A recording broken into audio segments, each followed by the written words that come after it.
नमस्कार. श्रुतिस्मृतिपुराणानाम् आलयं करुणालयं नमामि भगवत्पाद शंकरं लोकशंकरम. कालचं एकूण जी काय आपण चर्चा चालू होती त्याच्यामध्ये आवाजाचा काही समस्या होती असं मला कळलं. अनेकांनी आवाज पोचत नाही किंवा खरखर येते अशी काही समस्या आहे. आणि आपल्याला काही परीक्षेचा सिलेबस संपवणं असं काही गंभीर असा भाग नाहीये. मग आज जरा उजळणी करूया कालची किंवा थोडी परवाची सुद्धा. आपण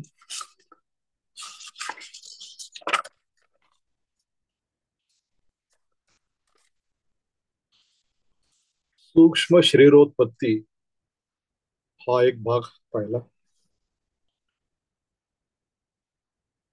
त्याच्यानंतर स्थूल शरीराची उत्पत्ती कशी होते हा भाग आपण जरा थोडा आज उजळणी करूयात. तर त्याच्यात आपण असं पाहिलं की ह्या तन्मात्रा म्हणजे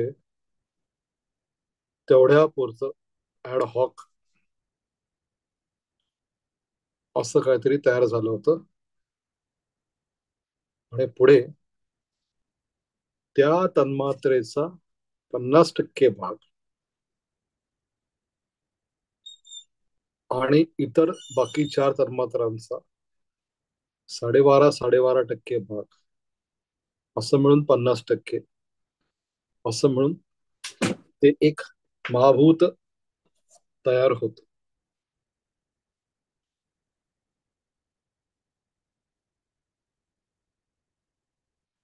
त्यामध्ये एक भाग असा आहे की ती तन्मात्रा काय करते, स्वतःचा 50% भाग स्वतःकडे ठेवते आणि उरलेला जो आपला 50% भाग आहे त्यातला तो चारी जणांकडे वाटून टाकते. दोन्हीचा अर्थ एकच की मी असं म्हणत होतो की पूर्वी एक गणित असायची आम्हाला की हे 100 रुपये तीन भावांमध्ये असे वाटा की. तर तसंच थोडस हे प्रकरण आपण पाहिलं होतं. त्याच्यामध्ये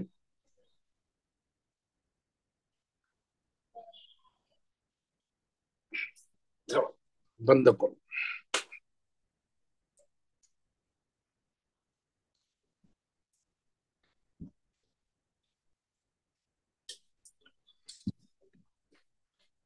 म्हणजे एखाद्या तन्मात्रेने 50% भाग आपल्याला ठेवणे आणि 12.5 वाटून टाकणे काय, किंवा 12.5 इतरांकडनं घेणे काय, दोन्हीचा अर्थ एकच. तशा प्रकारे ते ते 5 महाभूत तयार झाली. ही 5 महाभूत, तर त्यात असं एक शंका आली की मग हे त्रिवृत करण्याला विरोध येतो का, तर नाही विरोध येत असं सांगितलं. म्हणजे ते जे आम्ही परत त्रिवृत करणं सांगितलेलं आहे ते काय ते पुढे येईल. आणि पुढचं असंही पाहिलं की त्यांचं विशेषतः असतं म्हणजे त्या त्या म्हणून त्या त्या महाभूताला त्या त्या तन्मात्रांच्या नावाने ओळखलं जातं. तेव्हा पृथ्वी तन्मात्रेच्या 50% भागामुळे ते जे त्याच्यापासून जे काही पुढे तयार होतं त्याला पृथ्वी महाभूत असं म्हणतो. त्याचप्रमाणे बाकीच्या तन्मात्रांपासून तयार होतं. असंही पाहिलं आपण की ही भूमिका ही वेदांतांची. म्हणजे असं आपण मागं पाहिलं होतं की दर्शनांची आपापली भूमिका आहे.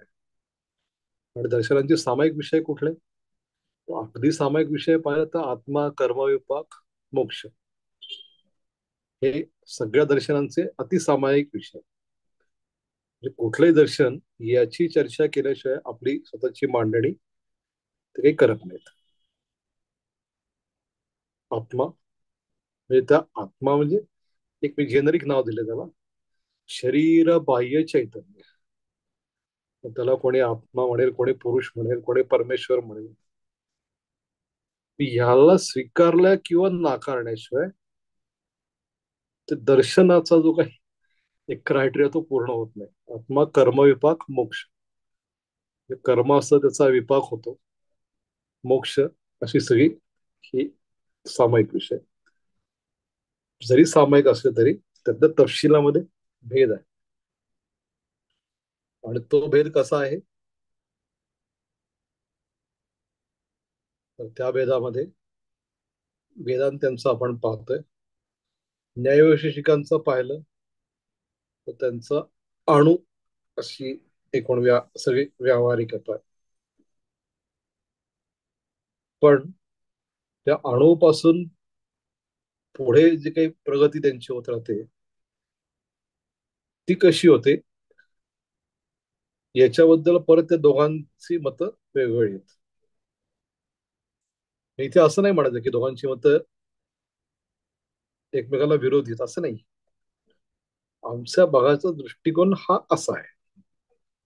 म्हणजे उदाहरणार्थ, न्यायवैशेषिकांपैकी एक जण असं मानतं की हा जी काही उत्पत्ती होते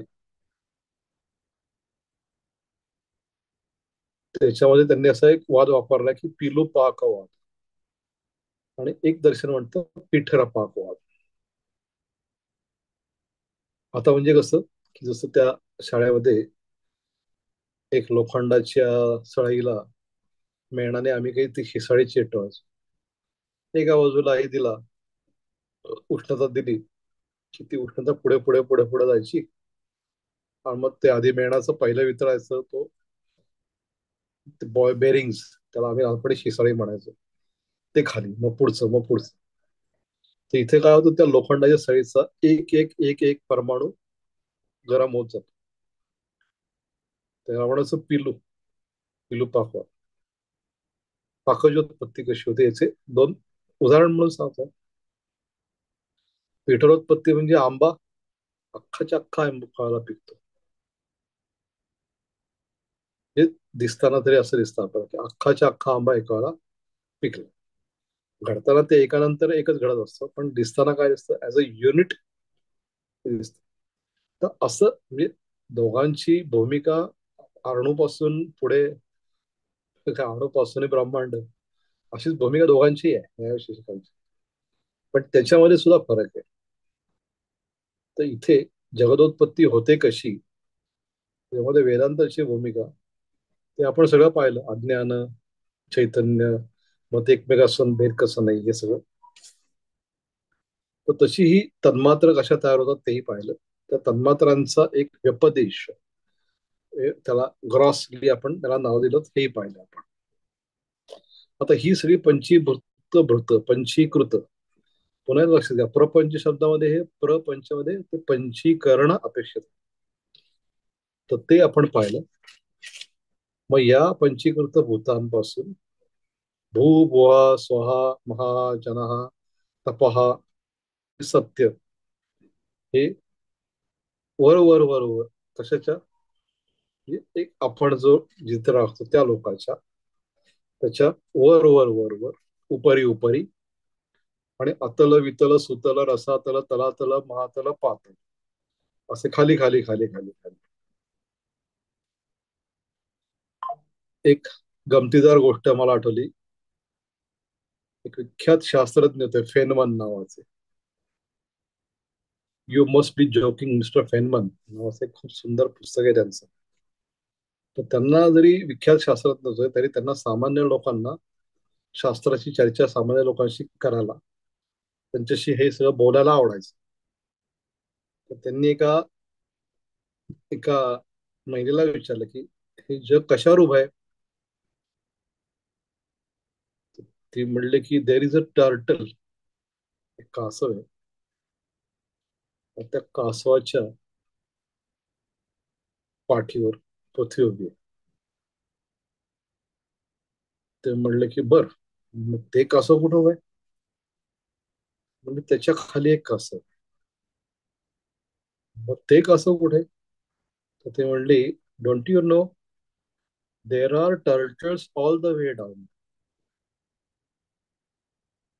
त्या महिलेने असं सांगितलं की पृथ्वी उभी आहे ती कासव, ते कासव कशावर उभं आहे, त्याच्या खाली एक कासव, ते कासव कशावर उभे आहे, अशी खालपर्यंत कासव आहे. म्हणजे काय? तर तिची श्रद्धा.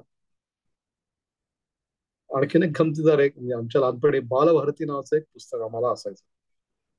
तर त्याच्यामध्ये चित्र असं होतं की एक भाऊ आणि बहीण हातात बालभारतीचं पुस्तक घेऊन वाचतात. तर लहानपणी मलाच काय माझ्यासारख्या म्हणजे वर्गात आम्ही विचारायचो पण की हे भाऊ बहीण हे पुस्तक वाचतात, त्या त्या चित्रातले भाऊ बहीण त्यांचं पुस्तक वाचतात. मग त्याच्या त्या पुस्तकात अशी आतमध्ये किती आहेत, त्या याला म्हणतात अनावस्था. तर ही गृहीत आहे त्यांचं, त्या ज्या फेनमनला उत्तर देणाऱ्या महिला होत्या, त्यांचं गृहीत होतं की ही अशी कासवाच्या पाठीवरती उभी आहे.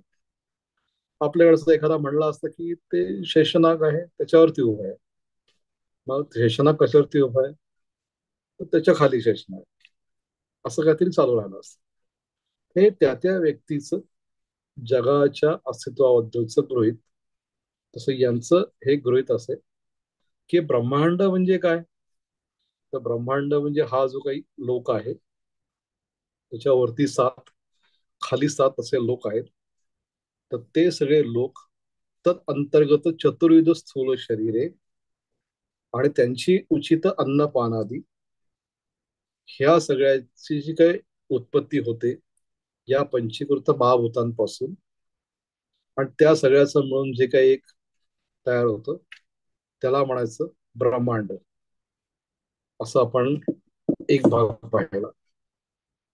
दुसरा भाग त्यातला आपण पाहिला की चतुर्विध शरीर म्हणजे काय ते सांगितलं. म्हणजे आपण चतुर्विध शरीर आणि असं सांगितलं, मग त्याच्यावरती आपण क्लिक केल्यानंतर तो पुढचा अधिकरण उघडलं. तर पुढच्या अधिकरणात असं सांगितलं की चतुर्विध शरीर म्हणजे कुठली कुठली, तर जरायुज, अंडज, उद्भिज आणि स्वेदज. तर जरायुज म्हणजे नाळ. नाळ म्हणजे आपण ओळखतो की मातेला आणि त्या गर्भाला जोडणारी जी एक नलिका असते त्याला म्हणतात नाळ. कोणी आपण ऐकलं असेल कर्णाच्या बाबतीत असं ते एक श्लोक आहे, गंगे गोदे यमुने माझा नोहे तुझाची हा बाळ, जतन करावा म्हणून स्वाधीन केला नका पिता नाळ. म्हणजे या मुलाची प्रसूती झाल्यानंतर ती नाळ कापतात, तोडतात बाहेर पडल्यानंतर, आणि मग तो मुलगा स्वतंत्र होतो. ते असं त्यांनी म्हणलंय की याला नाळेसकटच मी केला, काढलीच नाही. तर हे त्यातनं काही सुचवायचं कवीला, जतन करावा कोणी, गंगे गोदे यमुने असं. तर जरायू म्हणजे नाळ, अंडज म्हणजे अंड्यातून उत्पन्न होणारे पक्षी इत्यादी. आता पक्षी म्हणजे फक्त पक्षी असं नाही, जे काही काही जलचर प्राणी आहेत, साप आहेत, अंड्यातून उत्पन्न ते सगळे. उद्भिज, उद्भिज म्हणजे, उद्भिज हा शब्द साधारणपणे झाडांना उद्देशून वापरला जातो, पण इथे सांगताना त्याची एक तांत्रिकता सांगितलेली आहे. जमीन फोडून जे वर येतं ते उद्भिज, भेदन करून जे उत्पन्न येतं, उद म्हणजे वरती, असं जे फोडून वरती येतात ते म्हणजे वृक्ष, म्हणजे सर्वच प्रकारचे, म्हणजे काय झाडं झुडपं गवत, काय तण आपण म्हणतो ते सगळं. आणि स्वेदज म्हणजे घाम इत्यादी पासून उत्पन्न होणार आहे. घाम इत्यादी आता ते कोण, जे डास, ढेकूण, हे सगळं. हे इथपर्यंत आपण पाहिलं. हे त्याचा एक तांत्रिक भाग पाहिला. त्याच्यानंतर काल आपण पाहताना तांत्रिक ही एक उत्पत्तीचा भाग पाहिला. त्याच्यानंतर आपण पाहत होतो ब्रह्मांडाचं तयार झालं, पण अत्रापि हे चतुर्विध शरीर जे आहे, सकल शरीर, कुठलं, जे इहलोकात राहते ते. ब्रह्मांड म्हणजे काय ते पाहिलं आपण. ब्रह्मांड म्हणजे काय तर ते हा इहलोक, याच्यावरची चतुर्विध शरीर किंवा सगळीकडे असलेली चतुर्विध शरीर. ते कुठल्या ब्रह्मांडात चतुर्विध शरीर राहतात, तर ते ब्रह्मांड म्हणजे हा लोक, त्याच्यावरती सात, खाली सात, भू भुवा स्वहा जना महा, महाजना तपा सत्यम, आणि खाली अतल वितल सुतल, ते फार पाताळापर्यंत. तर हे जे सकल चतुर्विध स्थूल शरीर आहे, त्याच्यामध्ये अनेक बुद्धी विषयता असते. म्हणजे काय, त्या प्रत्येक शरीराला मी आहे आणि हे माझ्यासारखे अनेक आहे, ही बुद्धी असते, ही सृष्टी. मी आहे आणि माझ्यासारखे अनेक आहे, ही सृष्टी आहे. तर त्यातला प्रत्येक जण, याला म्हणायचं व्यष्टी. या चतुर्विध शरीरापैकी ती अनेक बुद्धी विषयत आहे, ही चतुर्विध स्थूल शरीर जे असतात, पंचीकरणात तयार झालेली स्थूल शरीर, ती कशी आहेत, अनेक बुद्धी विषयता, वनवत, जलाशयवत समष्टी असते. अनेक बुद्धी विषयता, कारण प्रत्येक जणांना तो, प्रत्येकाला अस्तित्व आहे. त्यामुळे वन जसं अनेक झाडांनी मिळून बनतं, स्वतंत्र स्वतंत्र अस्तित्व असलेल्या, किंवा प्रत्येक अनेक जलाच्या कणांनी मिळून स्वतंत्र स्वतंत्र अस्तित्व असलेल्या अनेक जलकणांनी मिळून जसं जलाशय बनतो, तसं ही सृष्टी आणि त्यातला प्रत्येक जण आहेत.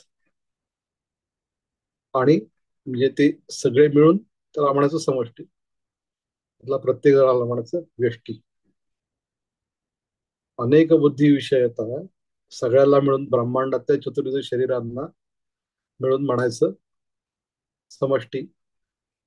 आणि त्या प्रत्येक ब्रह्मांडातल्या प्रत्येक एकेका सिंगल जीवाला म्हणायचं व्यष्टी. आता या सगळ्या लोकांचं मिळून जे समष्टी उपहित चैतन्य आहे, त्याला म्हणतो आपण विराट. का म्हणतो विराट, हे काय, विराट हा तांत्रिक नाव आहे. वैश्वानर म्हणतो किंवा विराट म्हणतो. त्याचं मी काल श्लोक सांगितलं, अहम वैश्वानरो भूत्वा प्राणी नाम देहमाश्रित, असा श्लोक आहे त्याच्या संदर्भातला भगवद्गीतेमध्ये. आणि पुरुष सूक्तामध्ये हा विराट हा शब्द, विराजो अधिपुरुष, असा तो विराट हा शब्द.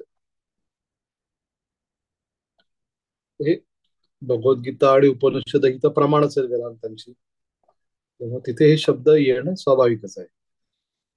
तस्मात विराट जायत विराजो अधिपुरुष, पुरुष सूक्तामध्ये आलेलं आहे. आणखीन चार ठिकाणी आहेत ते शब्द, हे पटकन मला आठवले म्हणून मी सांगितले. तर हे समष्टी उपहित, आता हे परत पुन्हा एकदा, हे सगळ्यांचं मिळून जे एक वनवत जलाशयवत वा आहे चतुर्विध शरीर, ब्रह्मांडातली सगळी मिळून त्याला म्हणायचं समष्टी. आणि त्यातला प्रत्येक जण ही व्यष्टी. आता यातले समष्टी उपहित चैतन्य हे सर्व नराभिमानत्व, सगळ्यांचा मिळून एकेकाचा जो काही एक स्वतःचा अभिमान आहे, आणि विविधम राजमानत्वाचे, प्रत्येक जण आपापल्या तेजाने चमकत असल्यामुळे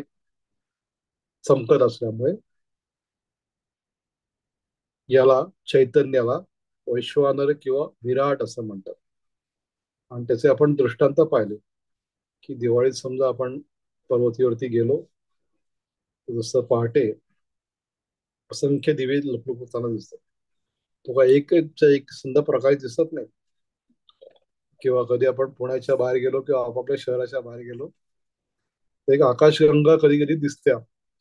तर त्या आकाशगंगेतला जरी ते नदीसारखा प्रवाह दिसला किंवा एखाद्या निरावर रात्री रात्री आकाशामध्ये चांदण्यात लुकलुकताना दिसतात. भरवून गेलेला असता आभाळ, पण प्रत्येक जण वेगवेगळे लुकलुकत असतो.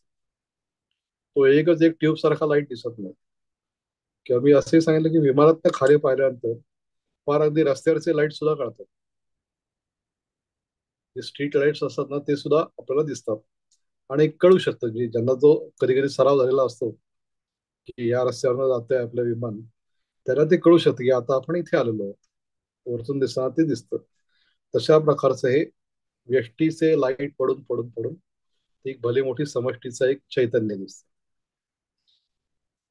आता यही समष्टी ही अन्न विकार आहे. अन्न विकार म्हणजे काय ते आपण पाहिलं. विकार याचा अर्थ त्याच्यापासून तयार होणारं विकृती. विकृती याचा अर्थ काहीतरी वाईट असा नसून प्रकृती आणि विकृती असा त्याच्यामध्ये फरक आहे. प्रकृती म्हणजे त्याचं एक मूळ, आणि विकृती याचा अर्थ त्याच्यापासून तयार झालेलं काय ते. तांत्रिक शब्द आहे हा.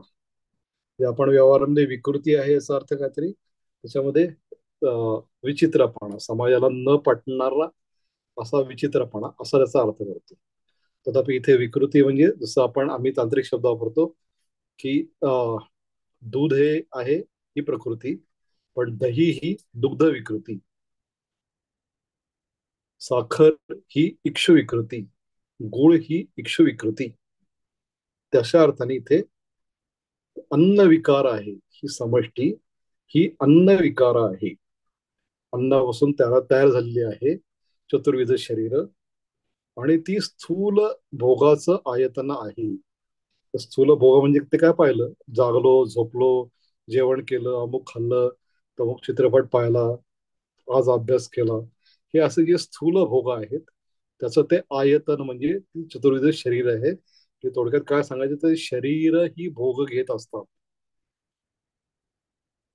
तर परत भोग हा आपण खूप वेळा वाईट अर्थाने वापरतो, तर इथे भोग हे पूर्ण सर्वाला त्याला ते जेनरिक नाव आहे. कसला भोग याचा अर्थ वाईट हा नाही. आनंद घेणे, दुःख करणे, हे सगळे जे काही आहेत ते वेदांत्यांच्या मते ते भोग आहे. त्यामुळे त्यांच्यामध्ये ते जेनेरिक आहे. त्याचं आपण काहीतरी अनालिसिस करतो की मला आनंद आहे, दुःख आहे, किंवा आपण म्हणतो भोग भोगायचे म्हणजे आपण दुःख भोगायचे अशा अर्थाने म्हणतो. पण हे भोग घेणे अशाच अर्थाने ते वापरलेला शब्द. तर इथे हा जागर म्हणून त्याला जागृत म्हणतात असंही शब्द वापरला. म्हणजे समष्टी उपयुक्त जे चैतन्य आहे ते, आणि हे स्थूल भोगाचं आयतन असल्यामुळे समष्टी तयार झालेली शरीर याला म्हणतात जागृत. तसंच व्यष्टी उपयुक्त जे चैतन्य आहे त्याला म्हणतात विश्व. त्याला विश्व का म्हणतात, तर जो तर्क आधी सांगितला आहे त्याच न्यायाने, आणि त्याला म्हणजे ते स्वतः चमकतं म्हणून त्याला विश्व म्हणतात. आणि तो पण अन्नमय कोशापासून तयार होत असल्यामुळे त्यालाही जागृत असं म्हणतात. हा भाग पाहिला आपण. पुढे असं पाहिलं आपण की येतो विश्व वैश्वानर, हे दोन्ही येतो, हे दोघं विश्व आणि वैश्वानर हे काय करत असतात, तर त्यांचे त्यांचे विषय आहेत, आणि त्या विषयांवरती ताबा असलेले त्या काही देवता आहेत. आणि त्या देवता त्याला एक गव्हर्निंग काउन्सिलिंग सारखं काम करतात असं आपण काल पाहिलं. तर त्याचं ते इंद्रिय पंचपंचक असं मी म्हटलं होतं की, मी असंही म्हणलं होतं की मला तो चार्ट तयार करता आला तर मी करून देईन. ते आज दिवस जरा व्यस्त गेला, त्यामुळे मला तेवढं काही बघणं झालं नाही. पण त्याला इंद्रिय पंचपंचक असं म्हणतात. मग त्याच्यात असं सांगितलंय की हे जे काय असतात की तो विश्व वैश्वानरो, हे अनुभवत ते अनुभव घेत असतात.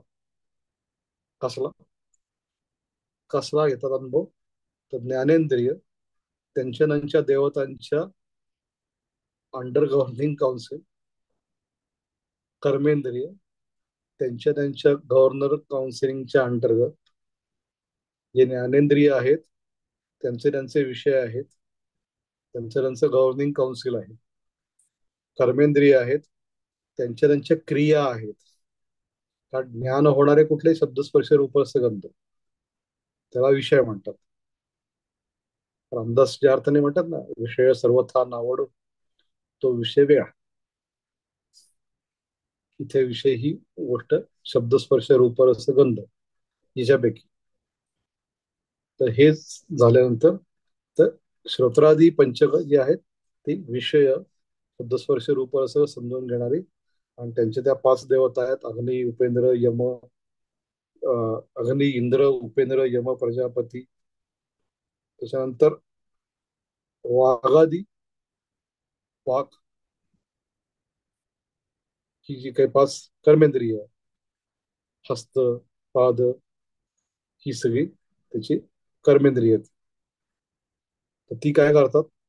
हस्त आदान करतं, पाद चालण्याचं काम करतं,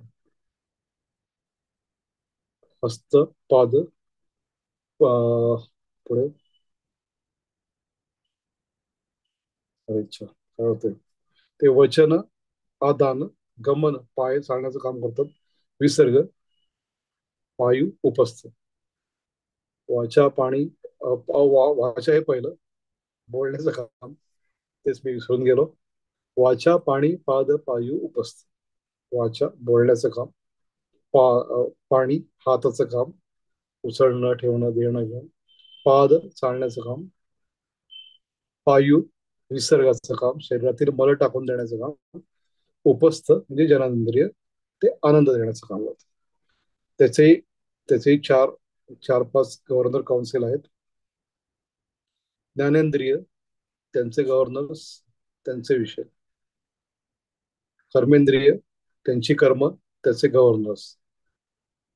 आणि मन, बुद्धी, अहंकार, चित्त, याला म्हणतात इंद्रिय चतुष्क. मन, बुद्धी, अहंकार, आणि चित्त. आता लक्षात घ्या, हे इथे जरा आपल्याला इतरांपासून वेगळेपणा समजून घ्यावा लागतो. खूप वेळा असं मी ऐकतो की इतक्या असं आपल्याकडे म्हणलेलं आहे, जसं सांगितलंच आहे आपल्याकडे, असं म्हणून ते मन, बुद्धी, चित्त, अहंकार, अंतःकरण, चतुष्ट, इकडचं तिकडचं म्हणून काहीतरी नवीनच रसायन करून लोक ऐकत असतात. पूर्वी एकदा असं मी एक व्याख्यान ऐकल्यानंतर त्यांनी इतकीशी सरमिसळ केली होती. थोडं न्याय, थोडं वैशेषिक, थोडं वेदांत, थोडं आयुर्वेद, असं करून त्यांनी हे सगळं सृष्टी अशी असते असं सांगितलं. तर मी त्यांना प्रश्न येते काही म्हणलं, हो मला प्रश्न आहे. म्हणले काय प्रश्न? म्हणलं तुम्ही अभ्यास का नाही करत? असा मी मूलभूत प्रश्न त्यांना विचारला. मग ते जरा थोडे नाराज झाले. म्हणलं असं आहे, प्रत्येकाची भूमिका वेगळी, सगळे आपलेच आहेत, पण तुम्ही काहीतरी एक भूमिका सांगा ना, की वेदांत त्यांच्या मते, मग वेदांती म्हणलं तर आपलेच आहेत ना, मग ते म्हणजे आपणच आहोत ना तसे. माझं प्रतिपादन या सिस्टीमला धरून आहे असं सांगा. यातलं थोडं त्यातलं थोडं करून ते चालत नाही. असं ते फ्युजन होत नाही, ते कन्फ्युजन होतं. तर तसं इथे गडबड करायची नाही. यांची भूमिका काय ती समजून घ्या. मन या विषयाबद्दल मी सांगितलं. आयुर्वेदाची भूमिका आमची. आत्मा या विषयाबद्दल आमची स्वतःची काही मतं आहेत आयुर्वेदाची, इतरांची वेगळी मतं असतील, पण आम्ही आमच्या पद्धतीने व्यवहार करतो. आयुर्वेदाचे लोक आत्मा या विषयाबद्दलचा जो काही व्यवहार करतात तो आमच्या आमच्या पद्धतीचा आहे. जसं मन, बुद्धी, चित्त, अहंकार, बुद्धी, याच्याबद्दल आमची भूमिका आहे, काहीतरी आयुर्वेदाची भूमिका आहे.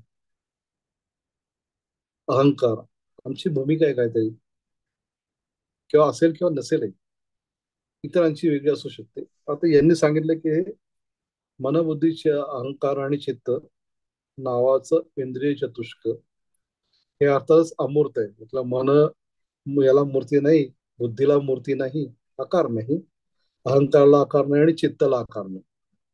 पण याला त्यांनी म्हणले इंद्रिय चतुष्क. तर हे काय करतं इंद्रिय चतुष्क? संकल्प, निश्चय, अहंकार आणि चैतन्य यांनी या सगळ्यांनी स्थूल शरीराचा हे अनुभव घेत असतात. कोण घेत असतात? ते व्यष्टी उपहित समष्टी उपहित चैतन्य हे या सगळ्याच्या मदतीने जे व्यष्टी उपहित चैतन्य, समष्टी उपहित चैतन्य हे या सगळ्या ज्ञानेंद्रियांच्या, कर्मेंद्रियांच्या माध्यमातून आणि अंतःकरणाच्या माध्यमातून सर्व शरीराचा भोग घेत असतात. सब्जेक्टेड टू कंडिशन त्याच्यामध्ये की त्यांच्या त्यांच्या गव्हर्निंग काउन्सिल सारख्या त्यांच्या त्यांच्या देवता आहेत.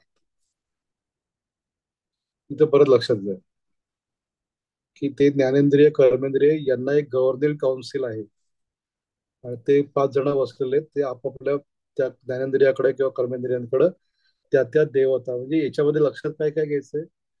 हा ज्ञानेंद्रिय आहेत, कर्मेंद्रिय आहेत, हे आहे अंतःकरणाचे ते इंद्रिय चतुष्क आहे. तथापि आणखीन एक महत्वाचा भाग म्हणजे यांना देवता आहे,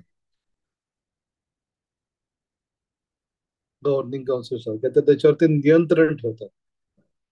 असं ते त्यांचं एक गव्हर्नन्स म्हणजे त्याच्या पोड इकडे तिकडे पळतंय वगैरे अशा पातळीवरती ते नियंत्रण या सगळ्याच्या पद्धतीने ते सगळा अनुभव घेत असतात. हे एवढं काल आपण म्हणजे गेल्या 2 सत्रांमध्ये मिळून आपण पाहिलं. त्याच्यानंतर आपण असं पाहिलं की हे जरी सृष्टी उपहित चैतन्य, समष्टी उपहित चैतन्य, व्यष्टी उपहित चैतन्य, हे विश्व आणि वैश्वानर हे त्यांच्या त्या ज्ञानेंद्रिय कर्मेंद्रिय अंतःकरण यांच्या माध्यमातून अनेक विषयांचा भोग घेत असतात. तरीही ते दोन्ही एकच आहे. हे मी म्हटलं की जसं ते एक एक आपल्या ढोलावरती एक हात एकच काम करत असतो, मग बाकी दुसरा हात त्याच्यावरती वेगवेगळी कामं करत असतो. तसं इथे सांगतात पुन्हा पुन्हा काय, हे दोन्ही एकच आहे. पण हे एवढा मोठा पसारा आहे. तो पसारा एकीकडे सांगतात आपल्याला की हा पसारा म्हणजे किती पसारा आहे. तर ते विश्व नावाचं काहीतरी आहे, वैश्वनर नावाचं काहीतरी आहे. मग ते विश्व आणि वैश्वनर कशाचे आहे?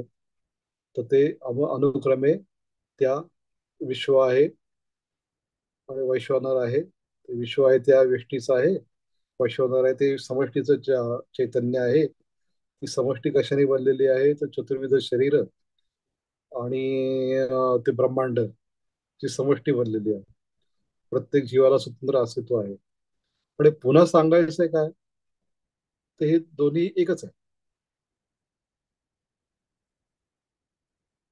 हे पुन्हा पुन्हा सांगतात. हे थोडंसं आपल्याला असं वाटू शकतं की अहो तुम्ही मागच्या वेळेला सांगितलं हे एकच आहे, कळलं आम्हाला. आज परत नवीन पसारा घालून ठेवलाय आणि आणि सांगताय की हे सगळं जरी पसारा असलं ना तरी हा एकच आहे. तर हे समजूनच घ्यायचं आहे आपल्याला. हा एवढा मोठा पसारा तरी हे एकच आहे, हा एवढा मोठा पसारा तरी हे एकच आहे. मग आता परत पसाऱ्याचे उपपसारे सांगतात की अरे हे सगळं असलं तरी ते एकच आहे. म्हणजे मी एक त्याला पटकन थोडस गाण्यातलं उदाहरण देतो. एक मोठे ज्येष्ठ चिंतनशील व्यक्तिमत्व माझ्या घरी आले होते आणि त्यांनी सांगितलं की अमुक गायकाला लई लय कळली, दुसऱ्या गायकाला ताल कळला, तिसऱ्या गायकाला सूर कळला, त्याला राग कळला.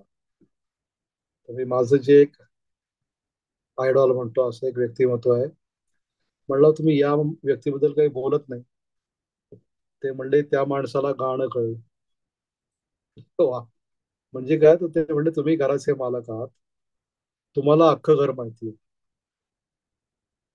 कोणी पाहुणा आला तो हॉलमध्ये बसतो त्याला तेवढंच कळतं. एखाद्याला तुम्ही जेवायला घेऊन गेला तर त्याला ते हॉल अधिक अमुक अमुक कळतं. घरातली काम करणारी तुमची जी भगिनी असते तिला घर साफ करत असल्यामुळे तिला वेगळं काहीतरी कळतं घरातलंच. मग ते सगळं मिळून कळणारा कोण आहे तर तो मालक आहे घराचा. कारण त्याला या वस्तूंच्या पलीकडं एक काहीतरी घर नावाचं अमूर्त असतं, ते त्याला कळतं.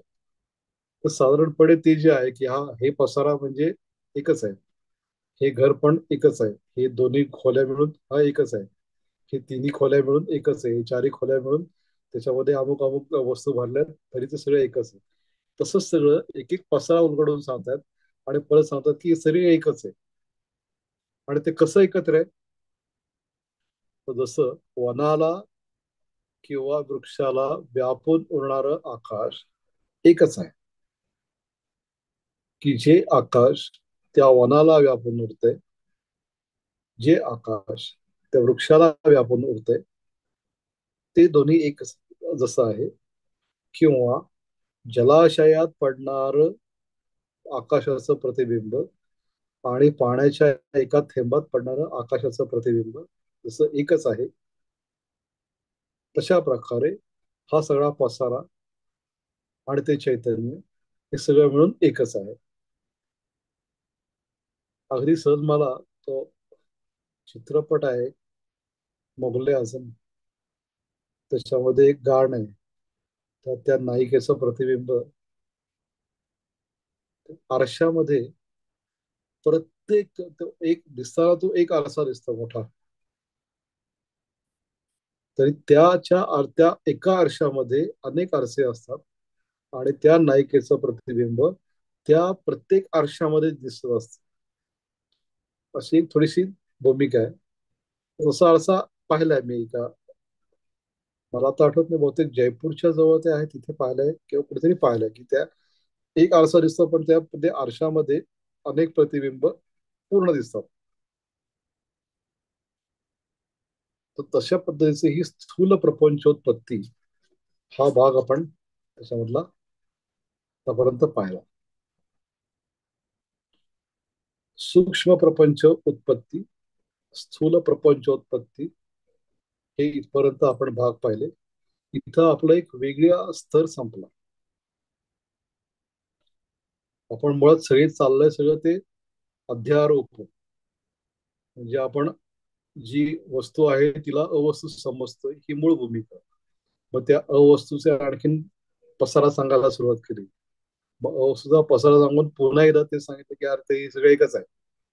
मग त्या पसाऱ्याचे आणखीन उपपसारे काढले, त्याचे पसारे विश्लेषण केले, परत सांगितलं सगळं एकच आहे. तसं हे सगळं जे एकच आहे त्याचा आणखीन एक स्तर हा संपला. आता पुढच्या सत्रामध्ये आपण या एकूण सगळ्या वेदांताच्या भूमिकेचा आणखीन एक पुढचा टप्पा याच्याकडे आपल्याला वळायचा.